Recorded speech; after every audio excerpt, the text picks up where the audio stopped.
you enjoy worshiping your God? Amen. Amen. It's always a privilege to come together and lift His name up in our midst. Last night, I was surprised with a young people who came to me and he said, "Don't you know, Pastor, that someone was murdered in Santa Maria?" And then, really, I said, and I told him, also I received the news that someone was abducted in Metro City Mall. And sabi niya, oo, narinig ko rin yan. Sabi ng mom niya, well, the mother, kaya ikaw, huwag kang umuwi ng late. In my mind, I was asking, why are we afraid of things happening like that? How about if we know? Because I asked once in the past, bakit ka ba takot na mamasal kami dun sa pueblo? Sabi niya, kasi hindi natin alam kung anong mangyayari pag pumunta tayo doon. So there is a fear of something that is unknown. We don't know what will happen when we go there. But kahit siguro alam natin, mas nakakatakot din, di ba? Sometimes we're scared to go somewhere because we don't know what will happen to us if we go there. But in reality, if we know what will happen to us when we go there, we will also be scared. If you're going to look at the book of Isaiah, chapter 39 and chapter 40, you would see that King Hezekiah received a letter from the king of Babylon, and he also received gifts. And because they didn't have LPC or annual forwarder during those days, walang internet, walang cell phone, if you wanted to send a message to someone, you really had to send people. So there were some men who visited King Hezekiah, bringing the letter and bringing the message and the gifts. When they arrived there, you know what the king did? Because out of his thankfulness probably, and probably out of his arrogance, you know what he did? Pinasyal niya itong mga visitors niya, and he brought them to all of the places in his kingdom, including yung lugar kung saan nakalagay ang kanyang treasury. So he showed everything. And after that, the prophet Isaiah approached him and asked, "King, who are those men and where did they come from?" And he said, they came from Babylon. They brought to me a message from the king. "What have you shown them?" The prophet asked. And he said, "I showed them everything." And then the prophet said something that I believe bothered the king. And if there is someone else listening to their conversation, will be bothered also. Because the prophet told him, time will come when everything in your kingdom, all that you have, everything that you have shown to them, will be brought to Babylon. What does that tell the king? It tells him that one of the days to come, his kingdom would be destroyed by the Babylonians, and everything they had would be owned already by the Babylonians. So it's scary. And I think someone or any person who would hear that kind of news would need some comfort, right?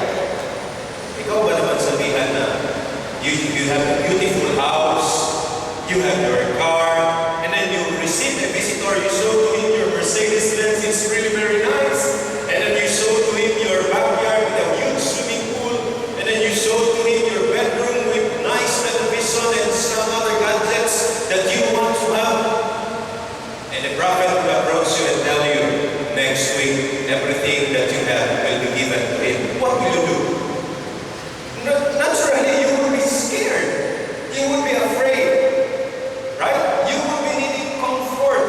And if you are going to look at the following chapter, in chapter 40, the Lord provided that comfort to His people. Despite the bad news that they have received, the Lord provided comfort to His people by asking 5 questions in chapter 40. And I want us to look at those 5 questions that He asked to them. Okay? Chapter 40, starting with verse 12. Because if we're going to look at verses 1 to 11, this is a summary of who God is and what He does. But He started asking questions in verse 12. The first question is this: who has measured the waters in the hollow of His hand? or with the breath of his hand mark off the heavens? Who has held the dust of the earth in a basket, or weighed the mountains on the scales, and the hills in a balance? Who has understood the minds of the Lord, or instructed him as his counselor? Whom did the Lord consult to enlighten him, and who taught him the right way? Who was it that taught him knowledge, or showed him the path of understanding? Surely the nations are like a drop in a bucket. They are regarded as dust on the scales. He weighs the islands as though they were fine dust. Lebanon is not sufficient for altar fires, nor its animals enough for burnt offerings. Before him all the nations are nothing. They are regarded by him as worthless and less than nothing. The first question that was asked by God to his people was talking about how great is he compared to the nations. Because in those days, greatness is often attributed not only to people but to nations. In the earlier part of the history of Israel, you know what? The northern kingdom was conquered by the Assyrians, and they were considered very, very great in those days because there was no nation who could stand against them. And later, the Babylons rose up. At anong nangyari? They held the greatest power in those days, and they were considered the greatest nation. But as the Lord showed to them, the Lord was telling them, yes, Babylon, Assyria was great. Babylon is great right now. But I, the Lord your God, is greater than all the nations you could mention. You just look at that first line of the question, who has measured the waters in the hollow of his hand? There was once a time that I took a boat going to Manila. And there was an area somewhere in the middle of the sea where you could see the sea kissing the sky. Yung bang wala ka na makitang island, pagtingin mo dun sa dulo, nagkanikit na yung sky at saka sea. And you know what? Every time I am in that situation, I am afraid. I am scared. Why? Though I can swim, but I am not that good in swimming. At saka pag may makita sa akin na pating, ano na lang ang gagawin ko? We are scared if we are in the middle of the vast sea. But you know what? What did the Lord say here? Who has measured the waters in the hollow of his hand? Roads are measured by kilometers and miles, right? Waves carried by ships are measured by tons. The distance between planets is measured by light years. But scientists would say that the entire universe is impossible to be measured. But what did the Word of God tell us? If the universe is impossible to be measured from our perspective, it is God who measures the universe by the span of his hands. Your God is too great, and there is no nation who could be compared to him. His greatness goes beyond the powers of even the greatest nations. Let's continue to the second set of questions. It is in verse 18 and the following verses. It says there, to whom then will you compare God? What image will you compare him to? As for an idol, the craftsman cast it, and a goldsmith overlays it with gold, and fashions silver chains for it. A man too poor to present such an offering selects wood that will not rot. He looks for a skilled craftsman to set up an idol that will not topple. If in the first sets of questions the Lord was showing to them his greatness over nations, in the second sets of questions the Lord was showing to them his greatness over any idols that they could ever imagine or think. You know,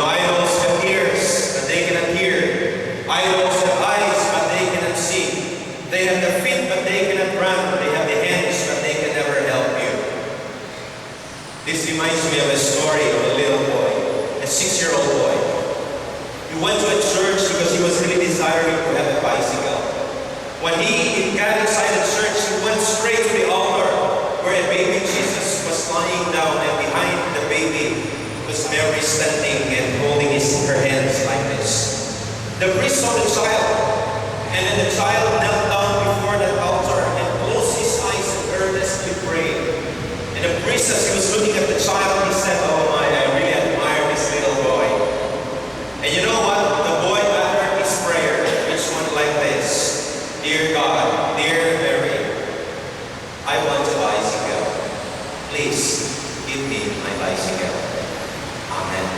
And so the boy, after that brief prayer, he stood up and left. On the following day, he was waiting for the bicycle to arrive.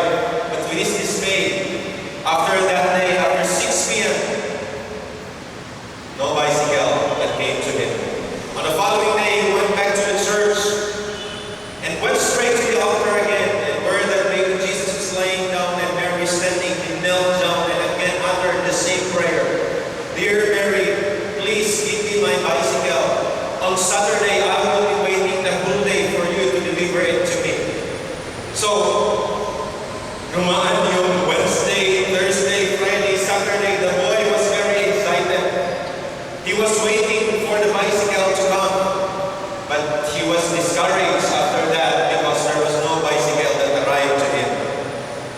It was already late in the evening. He said, I have about an hour to wait kasi 10 o'clock na close yung church nila, 9 o'clock na. Sabi niya, "I have about an hour to wait. I will still wait, Lord, because I have faith in you, Mary." And you know what happened next? 30 minutes later, walang bicycle. 5 minutes na lang bago 10 o'clock, walang bicycle. So the boy left his house and rushed to the church. On the following day, the priest was surprised. Baby Jesus is not there anymore on the altar. And instead, he saw a small piece of paper. The priest became excited to read it. He opened it, and the small piece of paper has writings on it that says, "Mary, if you still want Jesus alive tomorrow at 7 o'clock, give me my bicycle." Kidnap for us as Jesus Christ. But that's the reality. I am not saying here that we should not respect Mary, but we should not worship idols. Why? Because as I have mentioned, they have ears but they cannot hear, they have eyes but they cannot see. They have anything that we could adorn them rather, or let them wear something, but they don't have the power to answer us when we pray. But listen, my friend, the God whom you are worshiping, the God who is worshipped by Isaiah, is a living God, and He is far greater than any idol that you could ever imagine in this world. Hallelujah. It is not yet finished. We'll proceed to the next set of questions, starting with verse 25 and the following verses. "To whom will you compare me? Or who is my equal? Says the Holy One. Lift your eyes and look to the heavens. Who created all this? He who brings her out the starry host, one by one, and calls them each by name. Because of His great power and mighty strength, no one of them is missing. Why do you say, O Jacob, and complain, O Israel? My way is hidden from the Lord. My cause is disregarded by my God." Constable, a commentator, studied on this passage, and he said, in the earlier verses, the Lord was comparing Himself to the nations. The Lord was comparing Himself to the idols, but this time He was comparing Himself to the known deities in those days. You know what? These people in the ancient time, they had deity for water, they have a deity for trees, they have a deity for harvest, they have a deity for the sky. They have many gods. That was their problem. But the Lord introduced Himself to them by asking this set of questions. Who is that deity that you are worshiping that you could say is greater than Him? There is nothing. Because I am your God, and I am the greatest of all the universe.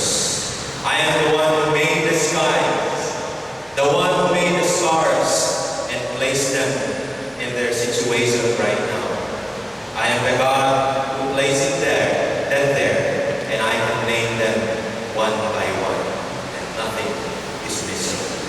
As I was pondering on this passage, I was really comforted by dear friends. You know why?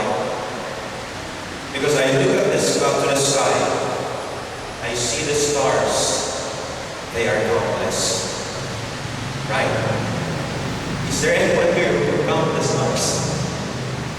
There's nothing. Because scientists would even say that the stars that you are seeing, some of them are not real stars.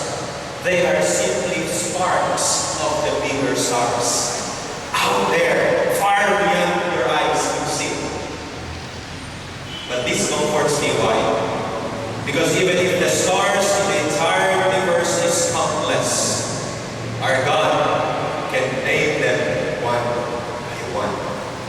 And that assures me, if He can count the stars and name them one by one, we can see to it that He can count us one after another and name each one of us.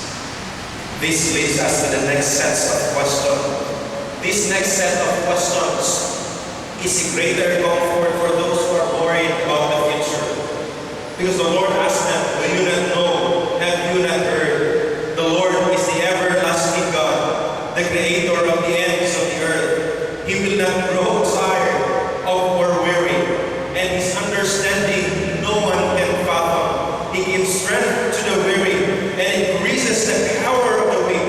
Even youths grow tired and weary, and young men stumble and fall. But those who hope in the Lord will renew their strength. They will soar on wings like eagles. They will run and not grow weary. They will walk and not be faint." That is the promise of God for His people. Hallelujah. My dear friends, what does the prophet is telling us here tonight? That God is greater than the nations. That God is greater than the idols. That God is greater than any deity that you could ever mention. He's the one who is concerned about His children. He is concerned about your needs tonight. And He does not get tired of listening to you when you pray. You know what? If you keep approaching someone and then telling that person the same thing over and over again, that person will later become tired of listening to you. Right? Sasabihin ka pa, ulit-ulit ka lang para kang sirang plaka.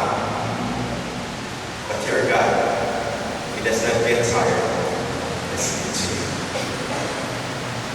Is there something that you have been praying for in these past years already? Don't get tired. Why? Because God never gets tired of listening to you. This time, it is my prayer. As we bow down our heads, as we put to Him our faith, may our prayers reach His throne in heaven, and He would answer us according to His will, purpose, and power of our lives.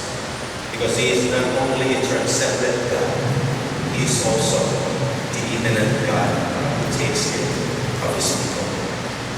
My dear friends, tonight I want to present to the Lord your prayer request. He is right here in our midst and listening to every one of us. Let us bow down our